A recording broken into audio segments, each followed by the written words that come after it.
Hello. This lecture is taking us from the history to the future. The first thing is to go back. What's the purpose of analysis? It's to make a decision. Debt issuance, lend money, equity investment, controlling or non-controlling, allocation of capital, make a decision, and we want to make a recommendation about that decision. So when we look at this, we go back to the model that we started with Paul Brown, is that what are the economic characteristics and current condition of the industries in which the firm operates? What's going on in the world? What are the strategies the firm is using to grow the business, to compete? How well do the firm's financial statement reflect the impact or effects of the decisions and actions the firm has taken? Understand what's going on from some of the accounting issues that we've talked about, both from a GAAP and an IFRS perspective, but what's going on from ASC 606? Then, are there adjustments needed to improve the quality of the information? That's what we talked about before in normalization of earnings. Then, we assess the profit and risks of the firm using ratios and other analytical tools, which you have also been working on.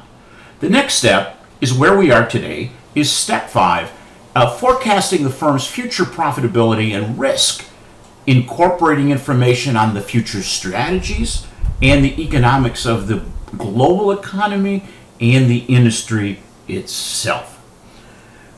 So then the last step is valuing the firm using various valuation methods and then make an investment decision by comparing likely price ranges. So we are now moving into the 5th step as we move into week 4. Week 5, we will be finishing up on valuation.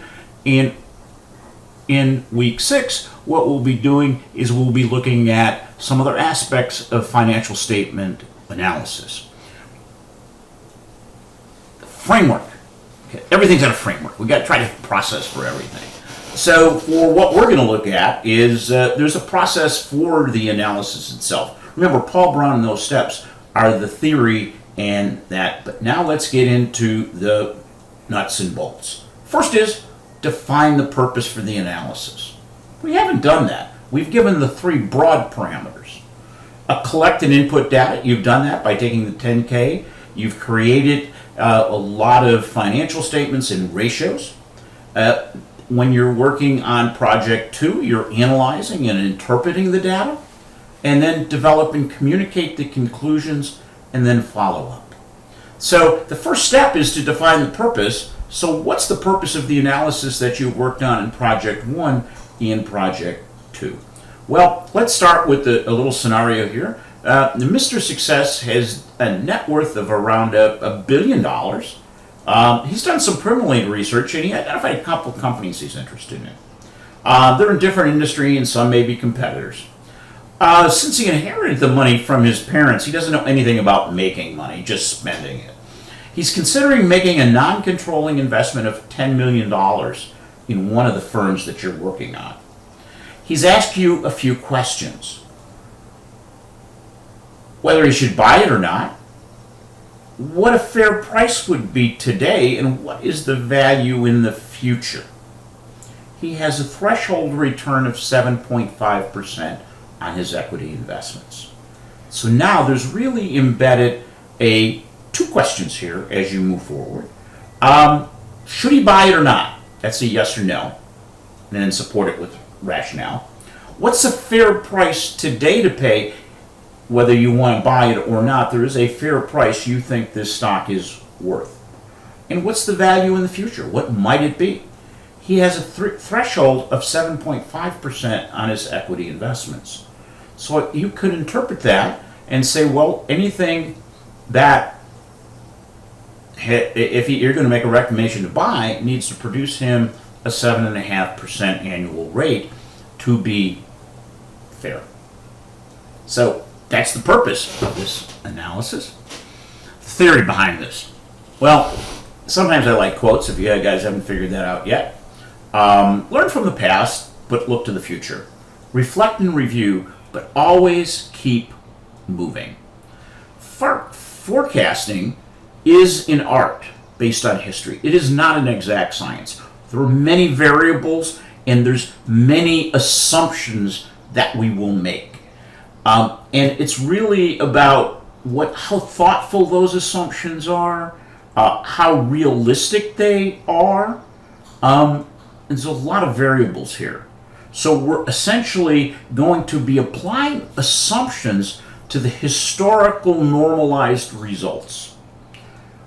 Oftentimes, forecasts are shown as ranges. You don't say it's worth X dollars. You say, given this set of assumptions, in these scenarios, this is what I think the range can be. We tend to do this over 3 to 5 years. We're going to do 5 years. Oftentimes, companies actually give guidance as to the potential impact of some of the things they're working on. We can take that into account. So we're going to start our forecast. And remember, Pareto, 20% of our actions give us 80% of the results. And that's how we're going to approach forecasting, by trying to get as few of these that'll give us the biggest result. So we're not going to get into a level of minutia. So starting the forecast, we're going to start with the sales forecast. You then move on to expenses, gross profit, operating profit, assets, liabilities, and cash flow. So let's start with the forecast. Where do you start?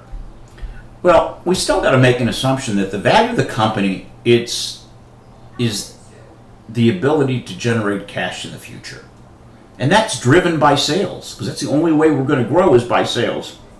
So the next step is determines what could be the impact of strategies going forward based on existing sales and what we know.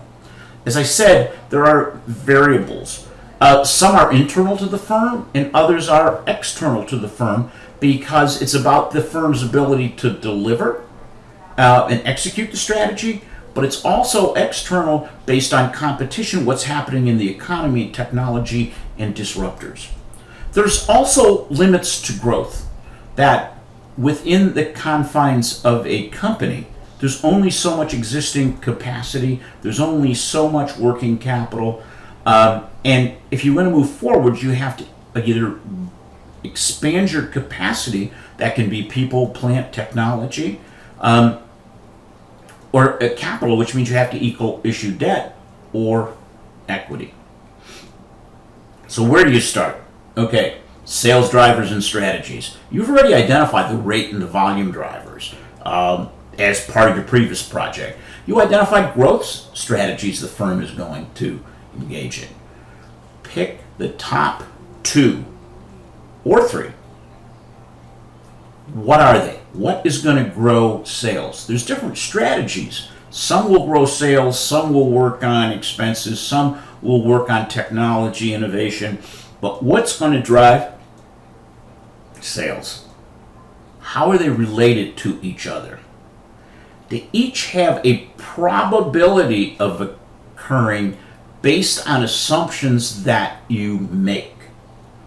Okay, we're going to assume that all the assumptions that you are going to be making are possible. Okay, whether they're probable or not is a different matter. So what you need to do for this is to create 3 scenarios. Each one will reflect a different outcome to the strategies, and what you could do for your strategies. It's a good, better, best. I've used the words bear case, normal case, BAU, and bull. So the bear, the BAU, and the bull. And the bear is things don't go real well. BAU continues around. The bull case, things really take out. Each one is going to reflect a different outcome. Okay? Most companies provide some level of earnings guidance, so the base case should be a little more closer to that. The other cases should modify the assumptions you're using for them key strategies to be implemented. And of course, they're going to be positive or negative depending on what you're looking at. So let's just keep going with STLD. Their strategy number one is to expand existing capacity by building new lines and mills. They have a strategy, which is here, that these are the things they're going to do. They lay that out for me. The risks to that strategy are there's a long time framework to construct new facilities and acquire companies. Market demand may change as the economy changes. Ability to keep projects within budgets. Just because you think you can do something for X dollars doesn't mean you always will. And if part of your strategy is to find acquisitions at a fair price, they may not always be there. So that's growth strategy one for STLD. Then growth strategy two is to expand value-added products which have a higher margin by growing organically. And they are going to focus on markets that are poised for growth, such as infrastructure. If we ever get that through, our infrastructure is deteriorating. It's just a matter of how long it takes before we address it. Plans in place to increase utilization and diverse product offerings. They gave me a number. And increase sales. So the risk is really market demand for these, okay, and their ability to properly manage that. So we can see here's the things they're going to do with reinforcing bar, SPQR, quality blooms, which I don't know what they are, but that's going to add tonnage. So let me go through my assumptions that I made. And I set up my bear case, my BAU, and bull case. All of them are possible. Some are more probable than others. So I have some broad assumptions here that define the market, and then it translates into assumptions I make about the company. The first is, what do I think worldwide GDP growth will be? And I picked 350. That was one of the current scenarios that a lot of economists are using. Bull case, 4.5. That's not as likely. And 2.5, which indicates a slowdown. Tariffs are very important in the steel business, so I had tariffs stay is, which will keep the BAU, and tariffs increase, which will put more demand on the American product. If tariffs are dropped, that will make foreign goods cheaper than American goods. My assumption is that on inflation, deflation, that it's all passed through in a price per ton and in cost, and there's no change in the margin. So those are my broad assumptions. My revenue assumptions are sales carry forward, either at flat, -4, +4. Strict expansion of capacity. I indicated that in my previous slide, 640, 940, and 1190 tons. And then, as a result of changing the mix, 500, 750, a million. So these are my assumptions that drive my sales forecast. What am I using for others? Well, cost of goods sold, I'm using 12, which is 15%, which is the 5-year average, 18%, which is less 4, plus 4. Selling, general, and administrative, I use 2018% for the bear case, 5-year average for the BAU, and 5-year average as a percent of sales for the best. Now, in my analysis, I found out that the profit sharing is 8% of pre-tax income. So I created a formula in my forecast to compute it that way. And then on the depreciation, what I did is I said, I know I'm going to make certain capital expenditures, so I used what we had in 2018 and figured an additional depreciation on the CapEx under each case and used a life of 15 years straight line. Am I that far off? I don't know. But it's a set of assumptions. And your assumptions can always be challenged, but they're there. You've got to have a base to work from. My forecast is only as good as my assumptions. So as you can tell, I haven't used a lot of different assumptions here. They're fairly focused, but yet we can distinguish between the three scenarios. So let me just walk you through the Excel document right now, and we'll see where we go. We're back over on the Excel worksheet. One thing I do want to let you know that as I am working through this and I'm making changes, the subsequent worksheets may have changed. So when you look at normalized earnings, which you just did, and you now hello. Now let's take a look at the Excel worksheet. And always make sure you're using the worksheet that is most current. So that for this exercise, make sure you're looking at forecast assumptions. If you use any previous ones, such as normalized earnings, I've made some changes as we go forward as I'm constantly striving to improve things. So here is my three cases. As you can tell, we got them right here. Yeah, we use this one. We haven't used that in a while. So here are the assumptions. My GDP growth, tariffs, my assumption of the base sales, change in the mix, all of that stuff that we went through. Now, if I go on to the forecast, what I have done is I have brought my normalized income over for the past 5 years. Then I'm making a forecast. So my forecast, when we're looking at BAU, is it starts with my sales forecast. So this is the work that I've done around sales. So what I did is I assumed that base business would remain the same. Okay. I then said 940 new tons, $922 a ton, 866. Now, once you put that on, that's going to continue to grow in all the subsequent years. So I work my way down, and then I see what my total impact of that strategy is over 5 years. Okay, and that's the revenue strategy right here as we're looking at that. So that adds in with this. I then do strategy 2. And again, that's the value added. But each year, I assumed that it's a diminishing return. That's our revenue from strategy 2. I made an assumption there, by the way. And then forecasted sales.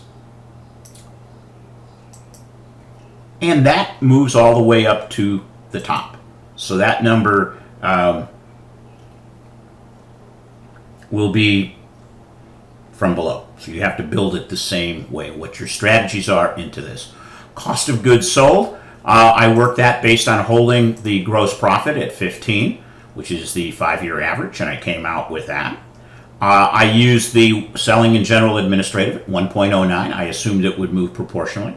Profit sharing, I actually computed at 8% of the pre-tax profit, excluding profit sharing. So it's less, but they had a great year. So I'm simply putting that in there. That's an assumption I made. The depreciation, what I did is I'm using what we had in the prior year, and what I'm doing, if you look up here, is I'm taking my capital expenditures, dividing them by 15 years to get the annual depreciation. And that runs all the way through. I had amortization of intangibles at 0.3. I assumed no asset impairment charges and 1.5% interest expense, which is the average. I kept it there, assumed it would be proportional. Used my tax, and I came out with net income. I also calculated out the earnings per share, which we will use later. And as I move down here a little bit further, I make an assumption that because the net income and cash flow are fairly close, my assumption for planning purposes and forecasting is assumed net income equals cash flow. Okay? And then I add back depreciation, subtract out, and I got my free cash flow for the firm. Earnings before taxes, I take my pre-tax income from above, add back interest, and I get my earnings before interest and taxes. Now, you can look at the bear forecast, and that, as you see, comes out differently. It has a different set of assumptions. The same came with the bull forecast. So that takes us through the building of your forecast.